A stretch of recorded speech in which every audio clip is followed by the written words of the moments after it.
The Montessori system of teaching asks for a very specific layout, furniture environment, as well as teaching aids. This particular school also started from a home garage many years ago. We're happy that we were associated with this Montessori school for the past 10, 12 years. It's a very organic growth, as in when every 2 years, 3 years, things have been changing, more students have been coming, more faculty have been coming in, and the environment is growing. And we also have the school building growing organically as such. This is how our general response to the whole building has been.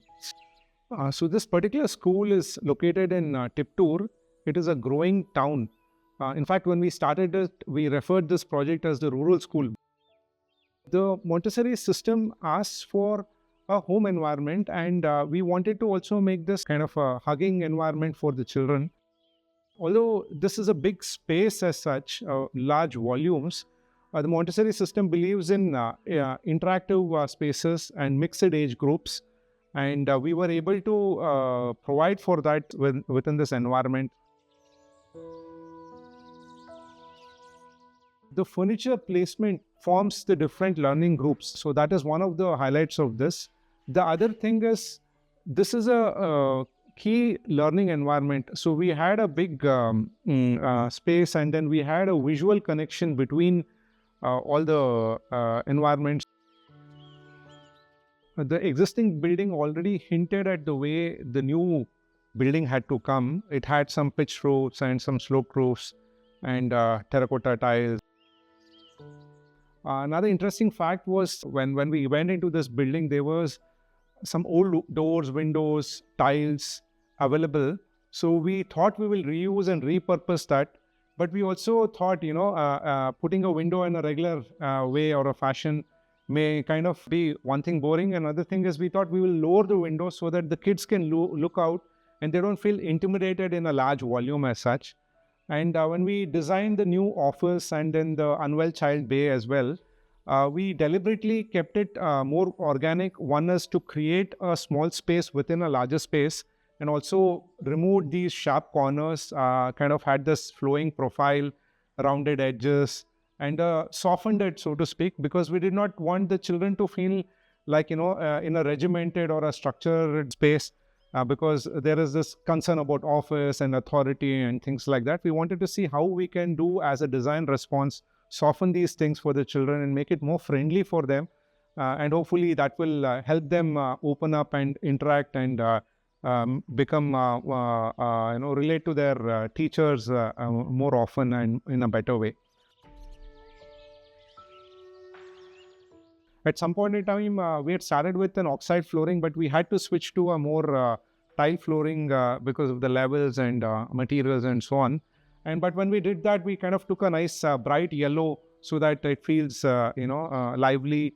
And also the tiles and the patterns on the floor, it kind of creates different, playful environments for the children. And there is a demarcation within the flooring. And, there is no physical demarcation, but then this, separation happens from the way the places are laid out and the tile changes. And so this environment is differentiated from that and that from another one.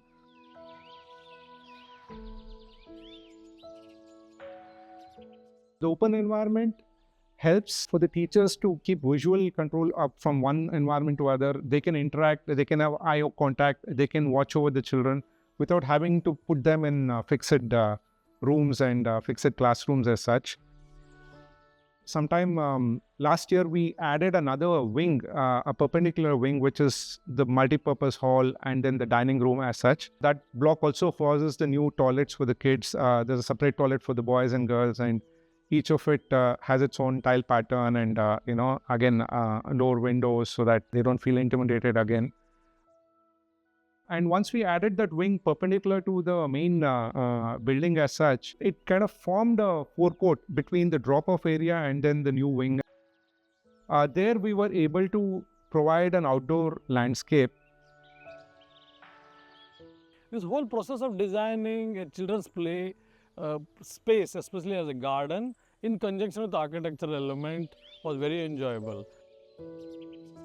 So we took a diagonal path across that rectangular open space and made a place for play and a pathway for kids to run around, and play equipments dotted along that, so that when the classroom is there, they can see the children playing, it is safe. There are tunnel-like things for very intricate experiences. Then there are texture experiences with the plants we put, so that kids can touch, they can move around, they can climb, they can peep into the holes. It's a very playful element actually here. A lot of things were reused, including planting, a lot of pebbles, marbles. We made these library of plantations like boxes of different colors, sensing different textures. They can touch, they can even attend to the plants like that. So we did it in such a way that it can be done by the kids themselves. It is at their height. Then there is a small area planned here, like a small get-together. So it is like a semicircle sit-out, chota bache, they can sit here at this height. And the pattern here is a maze, which is very much cerebral link. The Chiguru group and the architect, we worked in kind of synchronized manner, and it was a very enjoyable process and very satisfying most for all of us. Montessori ಈ ಒಂದು ಮೆಥಡಿಗೆ ಒಂದು ವಾತಾವರಣ ಭಾಳ important ಆಗುತ್ತೆ.